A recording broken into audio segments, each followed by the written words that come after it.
जय हिंद। और आज हम बात करेंगे रेडियो सक्रियता। रेडियो सक्रियता होती क्या है, इससे संबंधित कुछ महत्वपूर्ण प्रश्न। रेडियोधर्मिता की खोज किसने की? रेडियोधर्मिता की जो खोज है वह किसने की? रदरफोर्ड ने, हेनरी बेक्वेरेल ने, रोएंटजन ने या फिर आइंस्टीन ने? तो इसका जो सही जवाब बनेगा वह है हेनरी बेक्वेरेल ने। रदरफोर्ड ने किसकी खोज की? अल्फ़ा बीटा गामा किरणों की। रोएंटजन ने किसकी खोज की? एक्स किरणों की। आइंस्टीन ने क्या दिया? ई बराबर mc² यानी सापेक्षता का सिद्धांत किसने दिया? आइंस्टीन ने। अगला सवाल बनेगा रेडियो सक्रियता किसका गुण है? रेडियो सक्रियता जो है किसका गुण है? इलेक्ट्रॉनों का, प्रोटॉनों का, न्यूट्रॉनों का या फिर नाभिक का? तो जो रेडियो सक्रियता है वह किसका गुण है? नाभिक का। रेडियो सक्रियता किसका गुण है? नाभिक का। अगला प्रश्न है रेडियो सक्रिय परिवर्तन में भाग लेता है। रेडियो सक्रिय परिवर्तन में भाग लेता है परमाणु के संयोजी इलेक्ट्रॉन, परमाणु के कोर इलेक्ट्रॉन, परमाणु का नाभिक या फिर कोई नहीं? तो रेडियो सक्रिय परिवर्तन में जो भाग लेता है वह कौन है? तो सही जवाब बनेगा परमाणु के कोर इलेक्ट्रॉन, परमाणु के कोर इलेक्ट्रॉन। अगला सवाल है रेडियोधर्मिता का यूनिट क्या है? रेडियोधर्मिता का यूनिट क्या है? कैंडेला, फर्मी, क्यूरी या फिर सभी? तो इसका जो सही जवाब होगा वह क्यूरी। कैंडेला किसका है? ज्योति तीव्रता का है। अगला सवाल है रेडियोधर्मी तत्व किसका उत्सर्जन करते हैं? रेडियोधर्मी तत्व जो है किसका उत्सर्जन करते हैं? परावैंगनी किरणों का, रेडियो तरंगों का, अवरक्त तरंगों का, अल्फ़ा, बीटा, गामा किरणों का? तो जो रेडियोधर्मी तत्व हैं वह अल्फ़ा, बीटा और गामा तीनों किरणों का क्या करते हैं? उत्सर्जन करते हैं। ये इसका सही जवाब हो जाएगा। जो परावैंगनी किरणें हैं यह सूर्य से आती हैं, इनको ओजोन परत बीच में रोकने का काम करती है। अगला सवाल है अल्फ़ा और बीटा किरणों की खोज किसने की? अल्फ़ा और बीटा किरणों की जो खोज है वह किसने की? डाल्टन ने, रदरफोर्ड ने, बिलार्ड ने या कोई भी नहीं? तो अल्फ़ा और बीटा जो किरणों की खोज है वह रदरफोर्ड ने की। किसने की? रदरफोर्ड ने। अगला सवाल है किस वैज्ञानिक ने गामा किरणों की खोज की थी? बिलार्ड, रदरफोर्ड, डाल्टन, रोएंटजन? तो इसका जो सही जवाब बनेगा वह बनेगा रदरफोर्ड। किस वैज्ञानिक ने गामा किरणों की खोज की? तो रदरफोर्ड ने गामा किरणों की खोज की।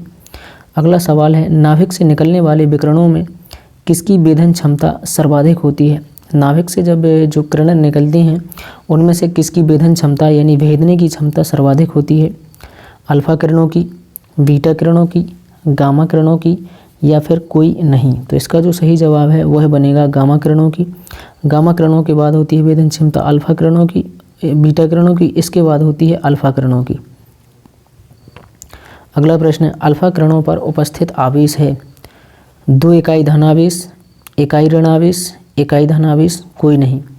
तो अल्फ़ा किरणों पर जो उपस्थित आवेश है वह होता है 2 इकाई धनावेश, 2 इकाई धन आवेश, 2 इकाई धनावेश। अगला सवाल है किसके उत्सर्जन से संभारिक का निर्माण होता है? किसके उत्सर्जन से संभारिक का निर्माण होता है? अल्फ़ा किरण, बीटा किरण, गामा किरण या फिर एक्स किरण? तो इसका जो सही जवाब बनेगा वह बनेगा बीटा किरण। किसका? बीटा किरण। किसके उत्सर्जन से संभारिक का निर्माण होता है? तो वह हो जाएगा बीटा किरण। अगला सवाल है किसके उत्सर्जन से किसी तत्व का परमाणु क्रमांक 1 बढ़ता है? किसके उत्सर्जन से किसी तत्व का जो परमाणु क्रमांक है वह 1 बढ़ता है? अल्फ़ा कण, बीटा कण, न्यूट्रॉन या फिर प्रोटॉन? तो इसका सही जवाब हो जाएगा बीटा कण। बीटा कण के उत्सर्जन से किसी भी तत्व का जो परमाणु क्रमांक है वह 1 बढ़ता है। अगला सवाल है इलेक्ट्रॉन का समरूप कौन है? इलेक्ट्रॉन का समरूप कौन है? अल्फ़ा कण, बीटा कण, गामा किरण या फिर एक्स किरणें? तो इसका जो सही जवाब है वह बनेगा बीटा कण। इलेक्ट्रॉन का समरूप कौन है? बीटा कण। अगला प्रश्न है गामा किरणें हैं, जो गामा किरणें हैं वह क्या है? उच्च ऊर्जा वाली विद्युत चुम्बकीय तरंगें, उच्च ऊर्जा वाली विद्युत चुम्बकीय तरंगें, उच्च ऊर्जा वाले इलेक्ट्रॉन, निम्न ऊर्जा वाले इलेक्ट्रॉन या फिर सभी? तो जो गामा किरणें हैं वे हैं उच्च ऊर्जा वाली विद्युत चुम्बकीय तरंगें, उच्च ऊर्जा वाली विद्युत चुम्बकीय तरंगें। अगला प्रश्न है समस्त रेडियो सक्रिय पदार्थ क्षय होने के पश्चात किसमें अंतिम रूप से बदल जाते हैं? जो समस्त रेडियो सक्रिय पदार्थ हैं वो क्षय होने के पश्चात किसमें अंतिम रूप से बदल जाते हैं? कोरेंडम, सीसा, कैडमियम या फिर जस्ता। तो इसका जो सही जवाब बनेगा वह बनेगा सीसा। सीसा में बदल जाते हैं। किस रेडियो एक्टिव तत्व का नाम उसके खोजकर्ता के देश के नाम पर रखा गया है? किस रेडियो एक्टिव तत्व का जो नाम है उसके खोजकर्ता के देश के नाम पर रखा गया है? Radium, uranium, polonium, palladium. तो इसका जो सही जवाब बनेगा वह बनेगा पोलोनियम। क्या बनेगा? पोलोनियम। अगला प्रश्न है, कौन सा एक रेडियो एक्टिव तत्व नहीं है? एस्टेटिन, फ्रांसियम, ट्राइटियम, जर्कोनियम। कौन सा एक रेडियो एक्टिव तत्व नहीं है? तो इसका सही जवाब हो जाएगा जर्कोनियम। क्या है? एक रेडियो एक्टिव तत्व नहीं है। जर्कोनियम क्या है? एक रेडियो एक्टिव तत्व नहीं है। सबसे पहले रेडियो सक्रियता शब्द का प्रयोग किसने किया था? हेनरी बेकवेल ने, मैडम क्यूरी ने, रदरफोर्ड ने या फिर डी ब्रोगली ने? जो सबसे पहले रेडियो सक्रियता शब्द का प्रयोग है वह हेनरी बेकवेल ने किया था। किसने किया था? हेनरी बेकवेल ने किया था। अगला प्रश्न है, परमाणु बम का आविष्कार किसने किया? परमाणु जो बम है उसका आविष्कार किसने किया? मैडम क्यूरी, ऑटो हान, पियरे क्यूरी या फिर आइंस्टीन? तो परमाणु बम का जो आविष्कार है वह किसने किया? ऑटो हान ने। किसने किया? ऑटो हान ने। परमाणु शक्ति संयंत्र किस सिद्धांत पर काम करता है? जो परमाणु शक्ति संयंत्र है वह किस सिद्धांत पर काम करता है? विखंडन पर, संलयन पर या तापीय दहन पर या फिर इन सभी पर? तो सही जवाब बनेगा इसका विखंडन पर।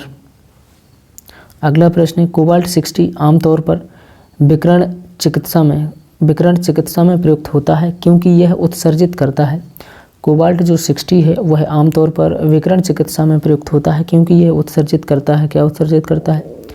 अल्फा किरण, बीटा किरण, गामा किरणें या फिर एक्स किरणें? तो इसका जो सही जवाब बनेगा गामा किरणें।